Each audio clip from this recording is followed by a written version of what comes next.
即係如果有人問你文化定係生命比較重要咧，呢個其實就係一種假嘅對立嚟嘅。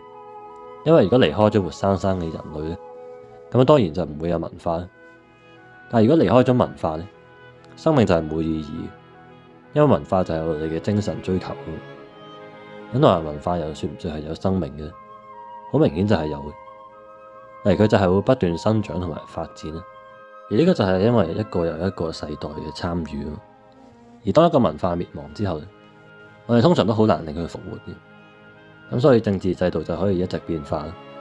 但係呢個都唔會影響文化嘅，因為文化就係更加深層次嘅嘢啊嘛。咁所以當我哋真係去參與自己嘅文化，我哋先可以超越自己呢個有限嘅個體嘅生命。而呢個當然就係自由主義冇辦法做到嘅，因為喺佢哋認為最理想嘅社會裏面咧，每個人都應該創造自己嘅一套價值。至於傳統當然就係障礙啦，因為佢就係妨礙緊我哋追求真正嘅自我啊嘛。咁但係呢個自我到底有啲咩內容咧？我哋又冇辦法提供到任何答案俾你。咁所以好明顯，呢個根本就係不切實際。咁所以最後就借用我哋版主朋友嘅説話啦，因為佢就認為就算傳統消失咗，呢個都冇咩大不了啊嘛。